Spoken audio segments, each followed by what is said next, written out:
Magic is dead.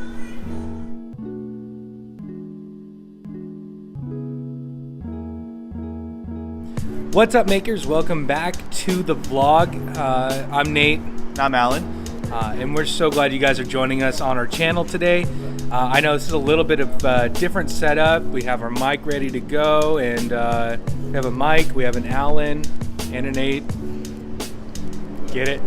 Anyway, so today's vlog is more of a talking head kind of thing. We're not out on an adventure, but we want to discuss a topic that's kind of personal to us, based on a book that just came out by Ian Frisch called Magic is Dead.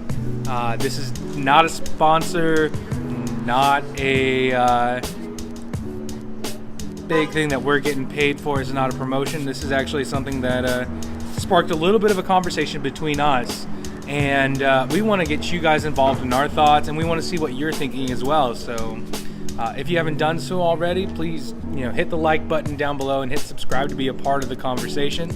We'd love for you guys to be a part of that. But Magic is Dead is this short kind of autobiography of Ian and his time in the secret magic society called the 52. This is a nice book. I started with the actual audio version of it, but here's the physical copy. Pretty neat going through his story of going from a journalist to part of magic's biggest secret society, learning about the arts and whatnot. It does strike an interesting question, though. Is magic actually dead? It started with part of the manifesto that Daniel Madison actually wrote many years back, ending in number 52, Magic is Dead. Many people have actually continued the problem with concepts along the lines of what does it actually mean, where is it headed to, what does magic look like these days, and so on. But yeah, we just want to share some of our thoughts on the subject. Like, what are you thinking, Alan? In a lot of ways, I could see why magic is dead, because you could go on any social media platform like Facebook, Instagram, even YouTube, and you see, well, let's just, on the surface level, you see on YouTube, there you get billions of views on the, let's say, what's trending now, like music and viral videos, funny stuff, and you go to a magic video, it's only getting like what, less than a million views, and right then and there you can see like where everyone's attention is going to, so right there you can see magic is not very much viewed as popular anymore. So that's one reason. If you think about it, and Ian actually talks about this in his book, is kind of like the history of magic's popularity going through the time, where originally people throughout the centuries have gone through this phase of up and down with how popular magic can get, from creating mechanical devices with Robert Houdin and his amazing orange tree effect, where he makes a orange tree appear or grow out of the soil, and then inside of an orange is a spectator's borrowed handkerchief, as well as, and then mechanical butterflies take the handkerchief and bring it up, which is really neat. Yeah. We saw something similar in the amazing movie called The Illusionist with Edward Norton in it. The orange tree effect was kind of nodded to in that movie. But over time, it got really popular, then it didn't, really popular and didn't. And a lot of people I've been talking to have actually said that we're getting into the renaissance of magic these days, where it's slowly starting to get back to the popularity. We have amazing creators on YouTube like Chris Ramsey and Wes Barker. Xavier Spade, where magic has become a mainstay for them through this social media platform. And again, plugging the book, Ian talks about Chris Ramsey's rise in popularity on YouTube, because he didn't just go for magic and he didn't go from looking at different effects that creators were putting out. Instead, he was looking at the creators themselves, what was making them popular, and he became really caught up in millennial culture as far as he dressed, the tattoos, how he reached out to people, his social media outreach. He became an influencer utilizing magic as his medium in that. Yeah. Which is really neat. Now, but the idea of magic being dead, I can agree with, as well as disagree in some regards, because magic's slowly coming up on this uprise popularity nowadays. More people are getting into it. I know we had the Chris Angel and David Blaine era where it's up and down, but people are starting to appreciate, right? Yeah. People are appreciating the art a little bit more, which is really neat. And we get to see what they're all about. Yeah. However, it is the older generation of magicians that's kind of killing off magic, in my opinion. And when I talk about older magicians, it's mostly like these guys in the magic clubs who think they're still, top stuff, that the holy Bible of magic, being expert at the card table, which I stand by because I love that. I've always learned something new when I go through it. However, these are the older people that think that's the only way it can be done, and anybody who tries to improve upon it, knock it down. And that's a shame that they think that way. And so they're killing magic, in my opinion, by not letting it adapt and change, kind of like art or music. Yeah, and by doing that, not adapting to the change, because change is happening all around us, and if the older crowd, the legends of magic, kind of stop that from being pushed forward, being changeable, adaptable.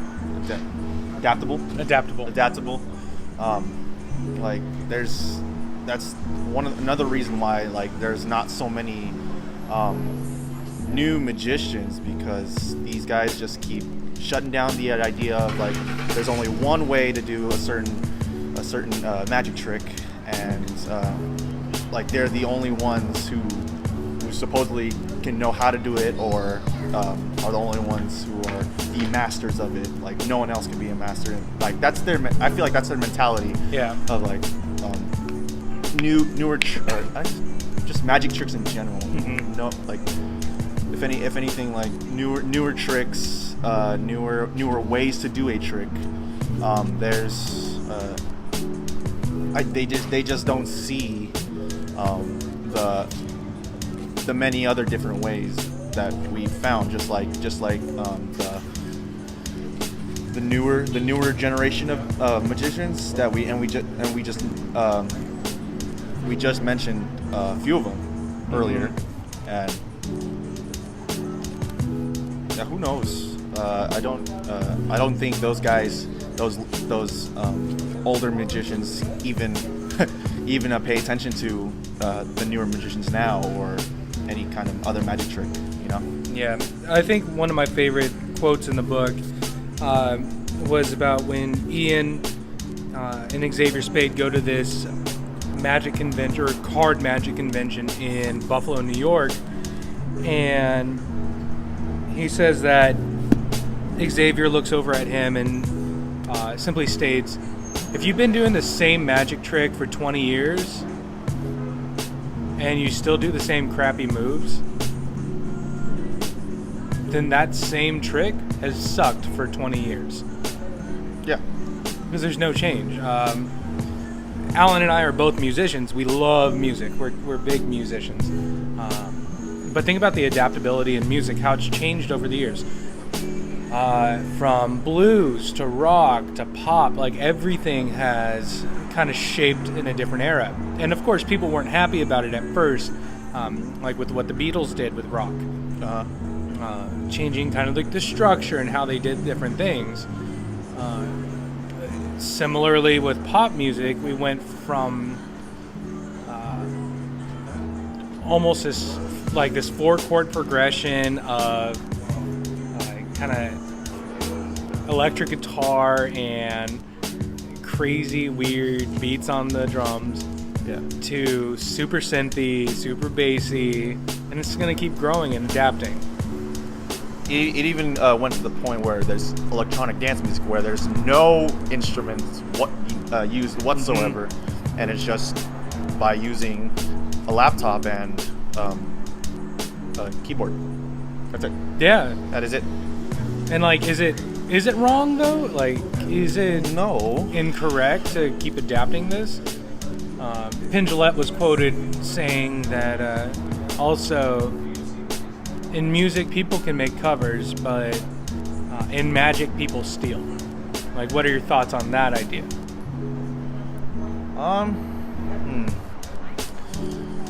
People steal. Well, I mean, I've noticed I've noticed a lot of magicians have used past magicians tricks, but they don't claim that they. But here's the difference. Like, they don't claim that they made up this trick. Like, they actually like credit the magician that they're kind of like biting off. But then again, when they do that trick, they put their own spin on it. No, but that's a good point. You can't copyright a magic trick yet, unless it's under a theater art or something along those lines, or it could be a pantomime performance, and that's a great way to actually get your work copyrighted as a magician.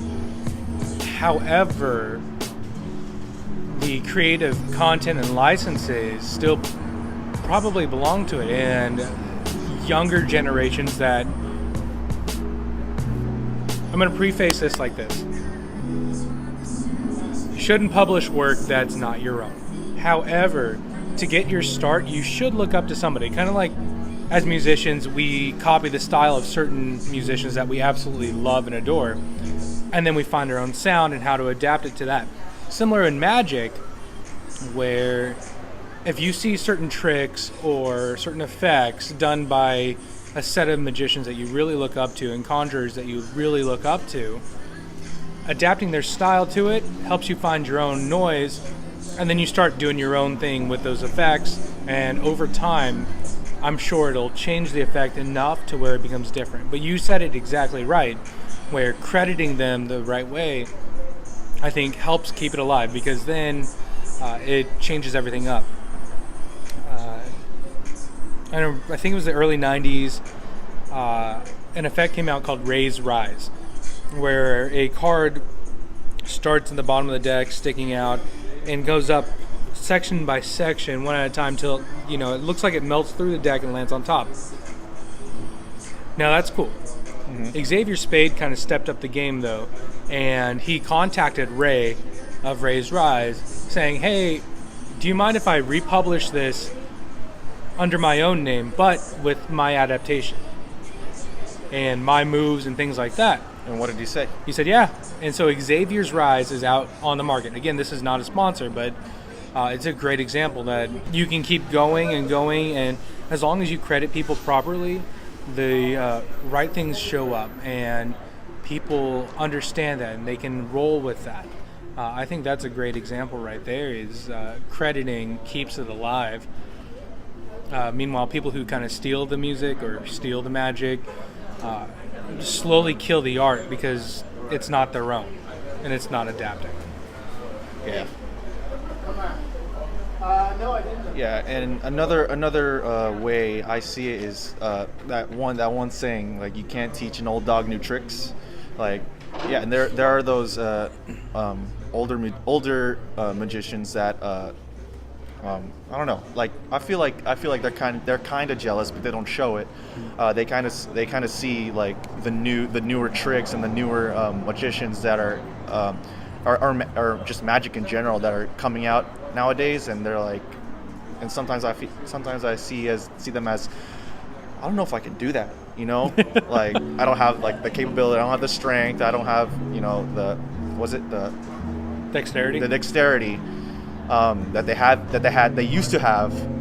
So I mean it's a good hope that the older generation of magic is entrusting the newer generation with magic, with the resources that we have now, and sometimes I could see them being stingy about like, this trick should only be done this way and nowhere else. That's what I absolutely love is, okay, mind you, it's not all older people that feel this way. Older magicians in general, we're going to use that as a general thing, like to be traditionalists. And there's a point to where traditionalism just kind of takes over and says, okay, this is fine, this is not fine. And we should pay respect to the back end of things. However adapted. I know Howard Hamburg, very, very old conjurer. This guy's incredible. He made me almost cry watching him use a deck of cards, like literally, and I don't cry very often. But it was art. It was beautiful. But he supports the next generation of magicians, saying they should just change it. However, there's some stuck-up older people that just say, no, you got to stick with it. For example, Daniel Madison.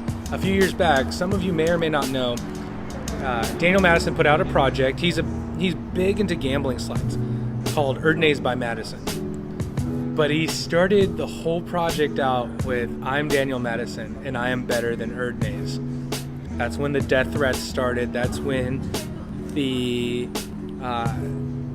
verbal assaults started happening. Like, people were coming after him for blood, and that's exactly what he wanted, to show that people were just so stuck into it. Mind you, he absolutely adores Erdnase, and he thinks a lot of those moves are still usable and still adaptable, which is awesome. But he decided to start a little war as well. More for that kind of smug grin. But he's got a point. Like, if Erdnase's, the moves found in Expert at the Card Table are still usable today, but are they still relevant? Not necessarily in every regard. So his take on it makes it a little more adaptable for today's audience, which is cool. And you get an awesome deck of cards. Like, that is the coolest part. I like those cards a lot. Well, while we're on the topic of new generation, I come over more like this way. There you go. Well, another reason, let's move away from the older generation and focus on the new generation of magic. As millennials, like, we have all this technology. Hey, say it like it is, man. But but we are. That's what we are. But with all the resources that we have, like computers, phones, smartphones to be exact, and just all this I don't know how to say that. But anyways, you go on your smartphone, you go on your tablet, your computer, you go on YouTube, and you go on Facebook, you go on Instagram, Snapchat, whatever it is maybe, and then you see like, let's say you go see a magic video, and then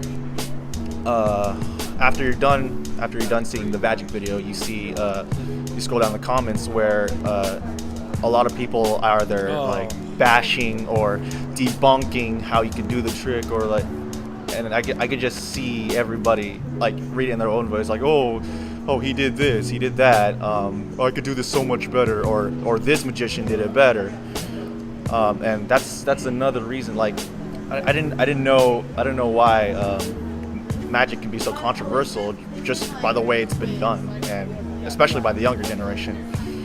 I don't know why people think it's so, like, I don't know what people get by just saying like,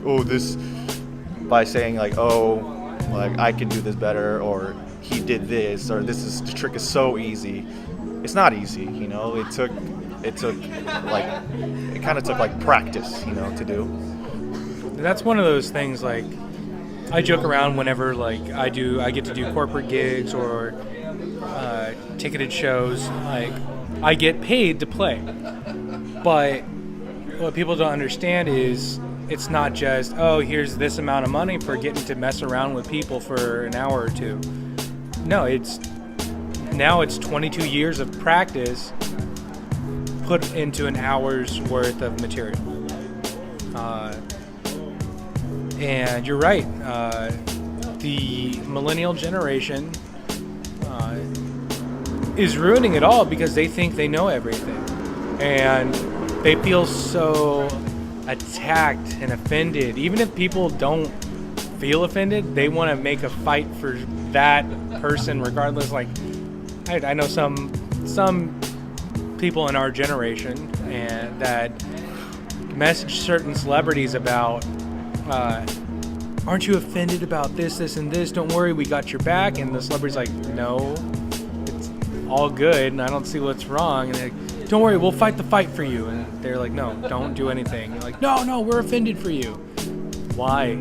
Grow some skin. Yeah, and there's so much blockage when it comes to that, and it's like, yeah, they get offended and they feel attacked, and that's the reason that a lot of people hate magic. Is like, oh, this person said this about me, or he made fun of that magician. Oh, I don't like that. Or like they just want to be seen as know-it-alls, which is why they like to reveal those effects. But it's like, you don't know it all. Number one, it's okay.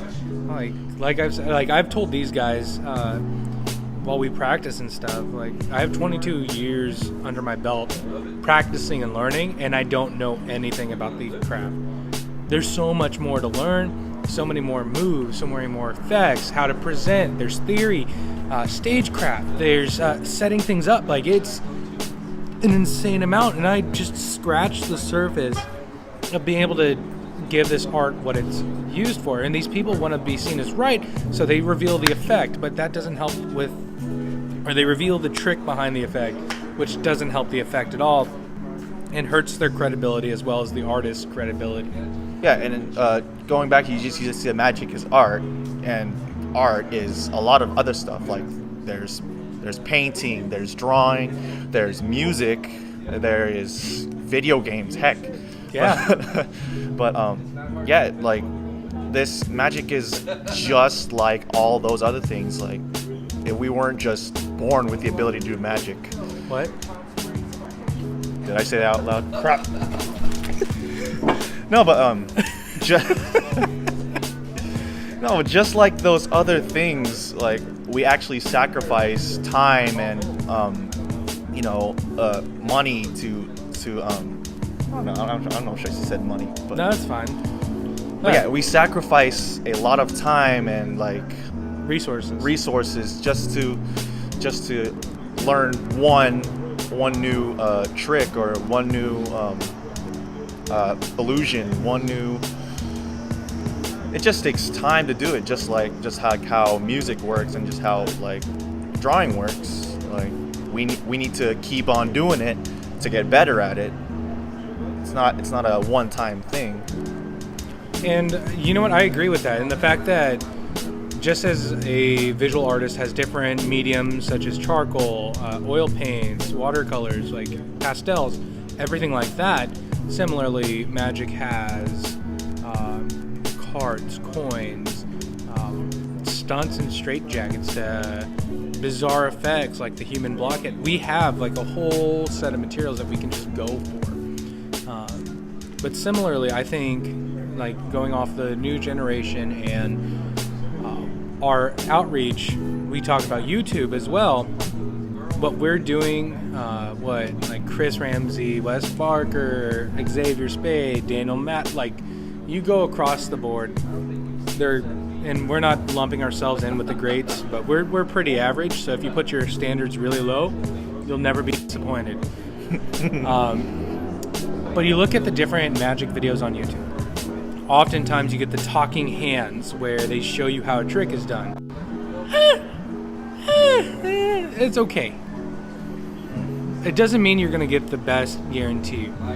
People like us, or the aforementioned artists like Chris Ramsey and Xavier Spade, Alex Pandrea, like, the stuff they put on YouTube is not, here's how you make an elephant disappear, and here are my hands, and here's how it's done, and here's the sleight, and it's super sloppy, but you can do it. No. I'm going to lump us in with right now is, we're trying to further the art. We're just trying to get your taste buds ready for what's really going on. We want you to get captivated with it. We want to keep magic alive. So in a sense, these amateur creators are killing magic, and it's making magic die. However, people like them and us, we're trying to just create this sense of wonder with you guys, show you what we can do. We can outreach to people. We can go bring joy to others. We can actually get you guys to follow along on a tutorial just so you see what it's like and see if we can get your appetite whetted. Like, it is our goal to keep magic alive in that way, because it's not just, here's a trick, you buy the deck, you can do this one thing and that's it. It's not how it works. Pretty much everything we've done you can do with everyday objects. A lot of other creators show that. Xavier Spade's channel, he's done a lot of work on the past. If you don't know what that is, go check it out. We'll link it down below. But it is one of the hardest moves, but he goes through it and he shares his knowledge publicly so he can keep people captivated, so people can keep trying, so people can keep the art alive. Wow, that was a mouthful. I know, right? And yeah, along the lines of that, we are trying to further the art. We are trying to keep it alive. But then again, we have people that think, this isn't gonna go anywhere. I'm just gonna stick to other magicians. I'm gonna hang out with people that only do magic, and that's not right. That way's not right either. Mm-hmm. It's, I don't know, being a closed off group isn't gonna solve anything either. No. And you know what? In a sense, just to wrap things up for now, we think, in my opinion, I think magic is dying in one sense, but it's being resurrected in another. And you never know what's about to happen. What are your thoughts in a nutshell? It's my thoughts in a nutshell. Yes, I do see magic is dying, but we're doing our absolute best to keep the art alive, just like many others out there. Yeah, and so if you guys can, let us know in the comments down below what you think. Just right there, right there. Yeah, let us know what you think. Is magic dead? Is it dying? Let's get the conversation going in our community. And if you haven't done so, like I said, not a sponsor, but we want you to go check it out. Magic is Dead by Ian Frisch. His journey into magic's secret society. It's really amazing to see the behind the scenes on that. And with that, follow us on social medias, and we'll see you guys next time. Speaking of social media, well, yeah, just follow us on Facebook and Instagram. And yeah, click that like button on YouTube. And keep making that magic. Bye.